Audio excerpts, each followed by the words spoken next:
My patients tell me, yeah, I may be alive, but I'm not really living. A rare larynx transplant gives one man his voice back. Really, the most important thing is just making sure it's fresh, it's not dried up. How these virus hunters are looking for bird flu in the heart of New York City. And we take you inside a sob parlor where customers can cry it out.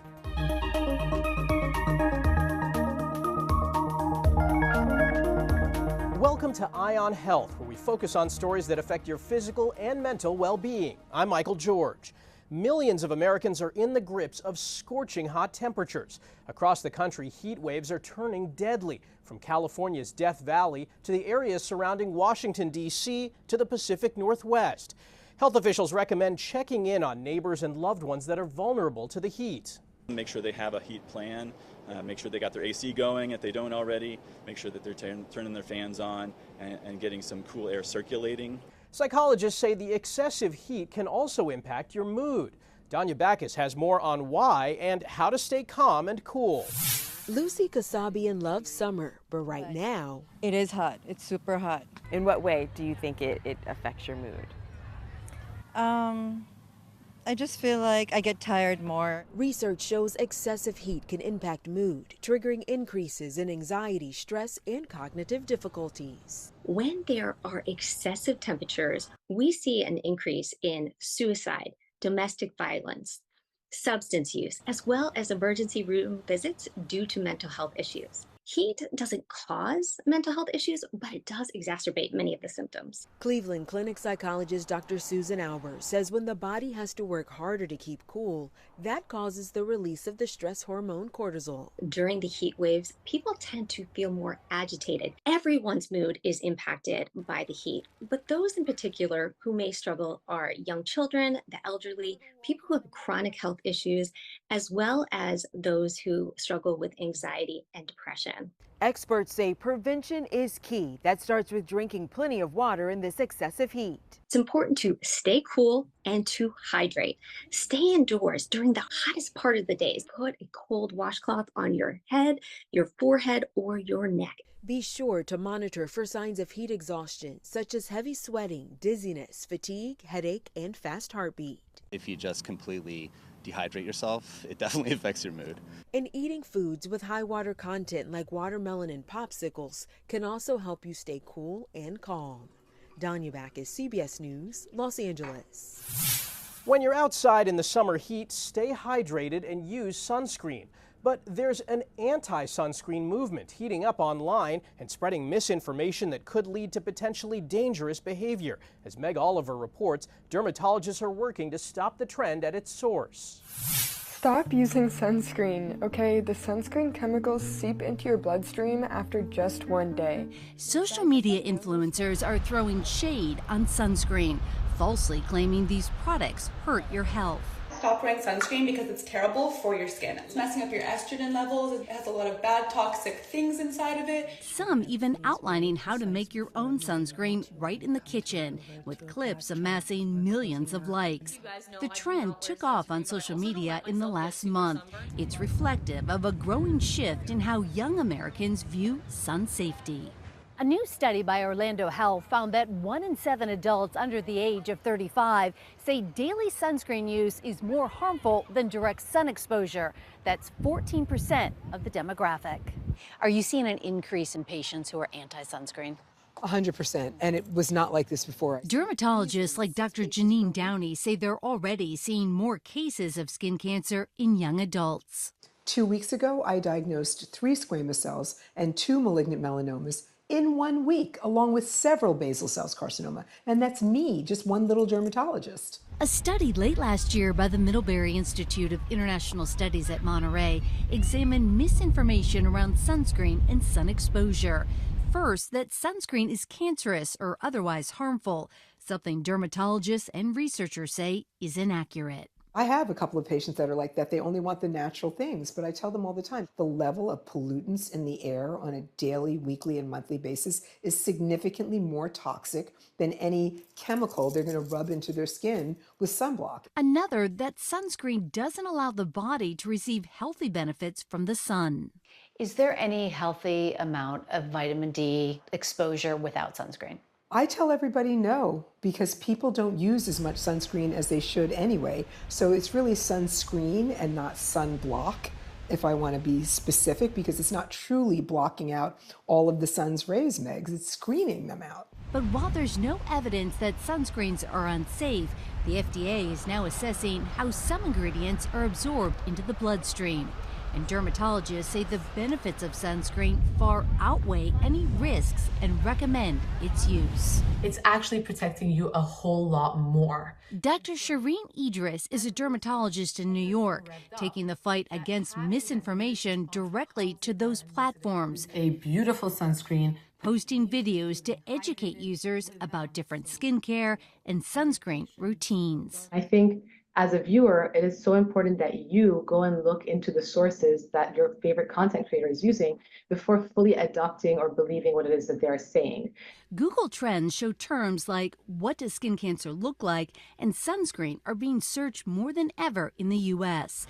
Luckily, accurate skincare information is still breaking through for many beachgoers. How important is sunscreen to you? It's very important because on my face, I like to make sure I don't get skin cancer. I feel like it's mildly important. Yeah.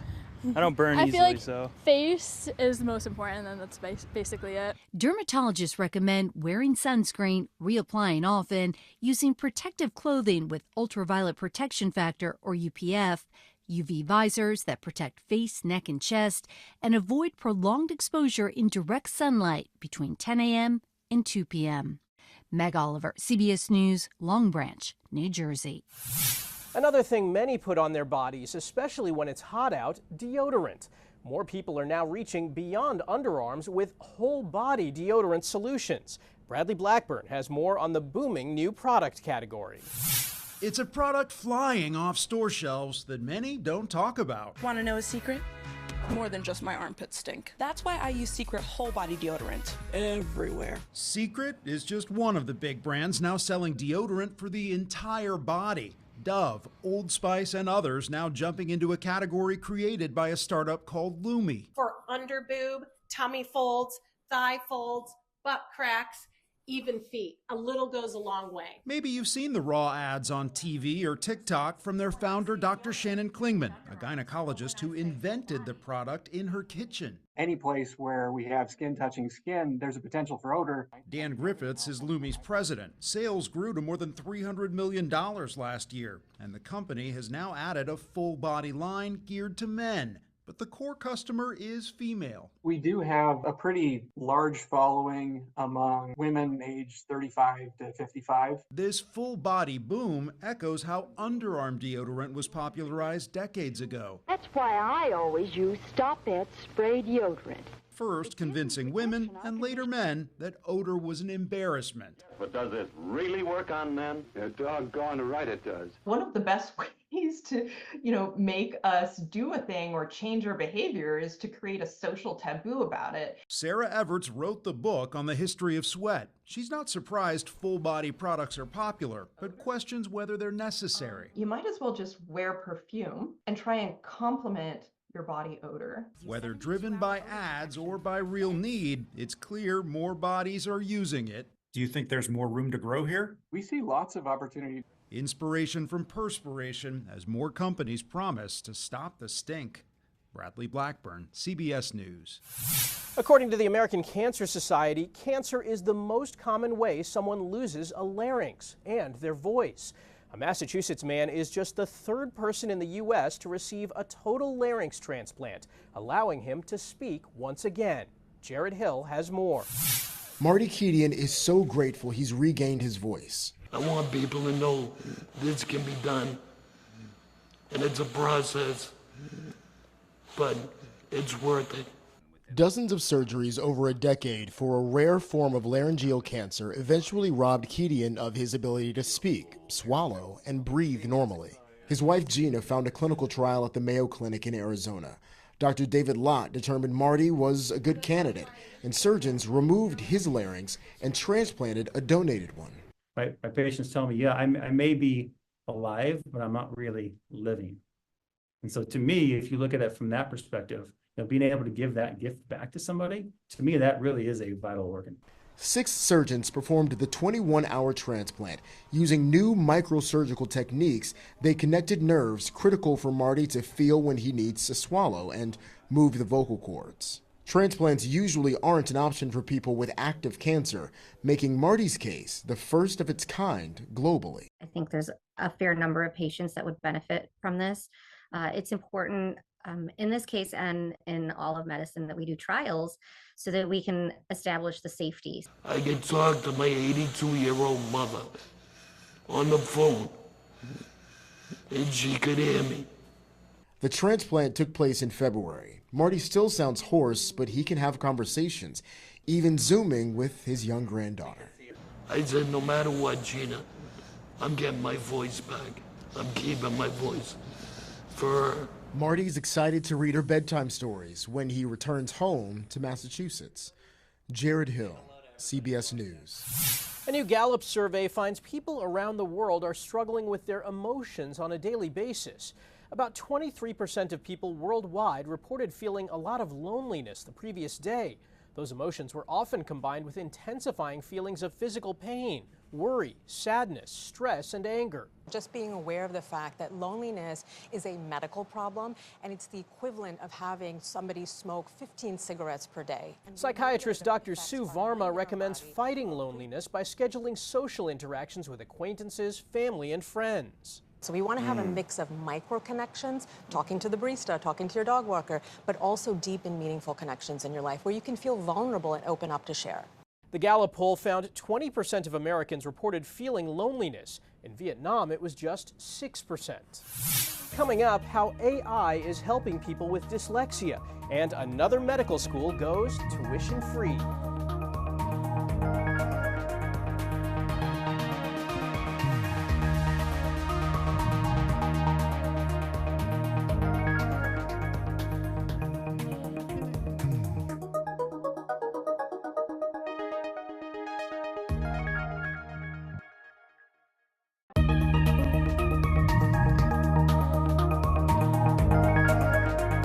Welcome back.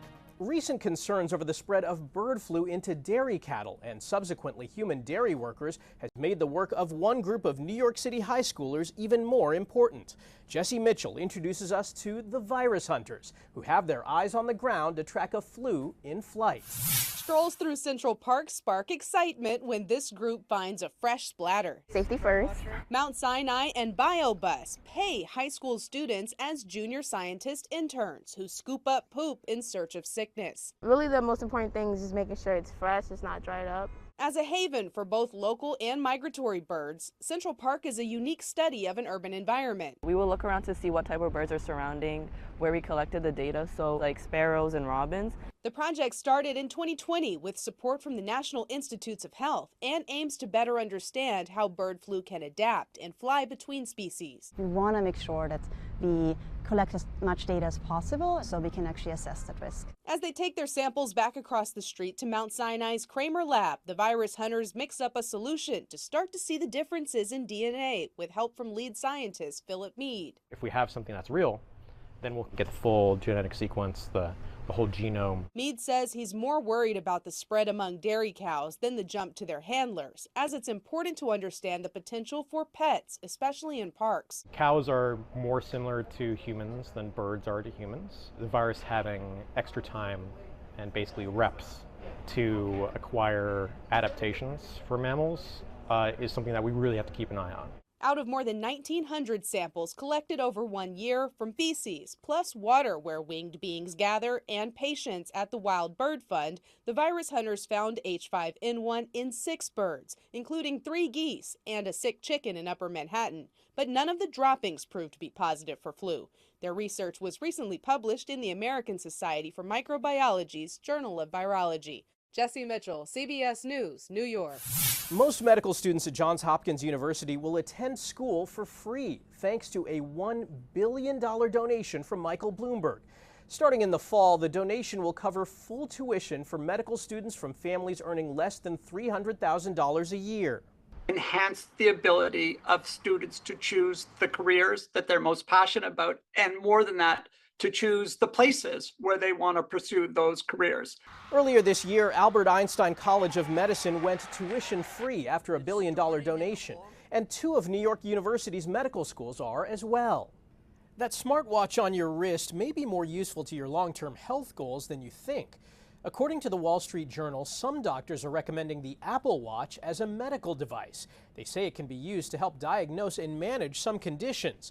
Researchers are reportedly looking into how to use it for monitoring heart disease and post-surgery recovery. I think it empowers patients to get involved in their health care. It allows them to understand how lifestyle choices may impact their health. And from my perspective, it allows me to monitor my patients long-term remotely. Dr. Rod Passman is a cardiologist at Northwestern Medicine. He's currently leading a study to find out if people with abnormal heart rhythms can use the watch to personalize their care. You know, we don't make a diagnosis purely because your watch says something's wrong, right? We always want to get medical grade confirmation before we embark on any treatment. However, you know, we understand that this is a pretty accurate tool for detecting abnormal rhythms. Dr. Passman says if a patient isn't an Apple user, other devices like a Fitbit or Samsung watch work just as well. Dyslexia affects as many as 20% of people worldwide, and it can be challenging to treat. We take a look at how artificial intelligence is being used to help people with the learning disorder. Megan Odell says her dyslexia caused her to struggle inside and outside the classroom. Just trying to communicate, because I had all these things I wanted to say and I wanted to express myself, but I couldn't even do a simple thing of just talking. Dyslexia is one of the most common learning disabilities, affecting more than 40 million people in the U.S. It can make both speaking and reading a challenge. The disorder happens because there are inefficiencies in the brain for language processing. Dr. Coral Ho is a clinical linguist and helped create Dissolve. Bays, band, bore. It's a computer program that uses games to help treat dyslexia. Using AI, it adapts to someone's individual needs. If Dissolve AI finds that a student has an error with item 1, it will continue to probe that. Why is the student having this problem with item 1? What is the source of that difficulty? And that's what we call responsive intelligence. Dissolve costs $1,000 a year. Dr. Ho says the program is needed because there aren't enough teachers to work with every person with dyslexia individually. Because of the amount of resources that's required to do something like that, half the students with dyslexia are locked out of getting any kind of special services. Odell says Dissolve has helped her enjoy reading more. I hated reading, I hated writing, I hated speaking, I hated all of it, and now reading is one of my favorite hobbies. There is no cure for dyslexia, but treatments can improve reading skills and make a big difference. After the break, a Young Cancer Survivors Project created a new national day, and how Olympic moms will be getting some help at the Paris Games.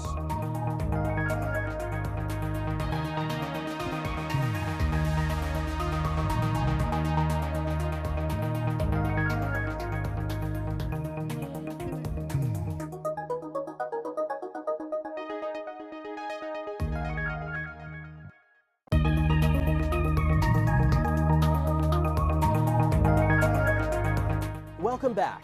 Allison Felix is the most decorated track and field athlete in history. She's got a record 20 World Championship medals and 11 Olympic medals. She's also a mother of 2 who's now trying to help other Olympic moms. The retired sprinter appeared on CBS Mornings to talk about her partnership with Pampers to support the first ever Pampers nursery. It's an idea she pitched. I think it really tells women that you can choose motherhood and also be at the top of your game. The nursery is located in the heart of the athletes' village at the upcoming Paris Olympics. Felix says it's a place to have private time with their children. I just knew how difficult it was to compete at the top level after I had my daughter, and some practical things were really hard. And so when I became on the Athletes Commission of the IOC, I really wanted to be that voice for athlete moms and just take away one less thing for them to worry about, you know, in the pressure of competition. So this space is a place where they can have playtime and feed their babies and get away from a lot of the noise that happens at the Olympic Games. Felix is also receiving a $20 million grant from Melinda French Gates to work on Black maternal health. You've likely heard of rage rooms, places to smash things to relieve some stress. Now, a New York man has created a space for a different kind of emotional release, a sob parlor where people go to cry. Jared Hill has the story of one man who says it's been a tool that's been helping him through a difficult period. In New York City, where finding a moment alone can be tough. I don't know that I would necessarily cry in public. Charlie Garber has discovered a new place to clear his head and his eyes in private. It's called Sob Parlor. It really allows you to, in private, really dwell on thoughts and feelings that a workplace, a home, a spouse, kids may not afford all that much time to do in regular life. You cry, you let it all out. The idea came pouring out of Anthony Vigliotti a few months ago after a mini breakdown of his own. I found tremendous benefit in crying, and I wondered, what if people did it as more of a practice versus a reaction? For 30 minutes at a time, clients sit with music, written prompts, and comfy furniture, all meant to help bring on the waterworks. Researchers have found that a good cry can actually produce chemicals to help make us feel better. Our tears releasing toxins and stress hormones, taking our brains out of fight or flight mode. Reducing heart rate, allowing someone to relax, allowing them to calm down. So for some, crying can elicit that response and feel like a relief. Grace Tworick, a clinical health psychologist with the Cleveland Clinic, cautions against only releasing negative emotions alone. I think the biggest thing is having a space to talk about the event, process what's happening, and perhaps gain some understandings. Sob Parlor has been a tool for Charlie while he navigates a rough patch. This has been an outlet for us to get past that. Sob Parlor's founder says he'd like to see crying rooms like these in high-stress environments across the country. Jared Hill, CBS News, New York. It seems like there's a day for just about everything. Donuts, pizza, but what about patches? Well, thanks to a young Florida cancer fighter, there is now a National Patch Day. And as Lauren Pastrana shows us, it's all in the name of positivity, one patch at a time. Oliver Burkhart is a warrior, and this jean jacket is his suit of armor. I gotta say, I do love the dragon on the sleeve. The soon-to-be 8th grader was diagnosed with acute lymphoblastic leukemia in May of 2020. It was a hard time, but either you can be humglum, sad, and be like, oh my gosh, this is never gonna end, or you can just get through it, like power through and just get it done with happiness. So his dad, Brian, took to Facebook asking people to send patches, just a little something, to bring a smile to his son's face. To his surprise, even strangers sent them in. And in 1 month's time, we received over 2,000 patches. And so the Oliver Patch Project was born. This is my first jacket. It's the one I got, the patches from that people sent in the mail. Now, cancer-free for almost 2 years, Oliver and his dad send out personally picked patches on jackets and tote bags to other cancer fighters. Last year, the project was selected for a special designation. Out of 25,000 applicants, they accept 30 new national days a year, and last year we were granted National Patch Day. More than 1,400 warriors all over the country sport their unique patches with pride.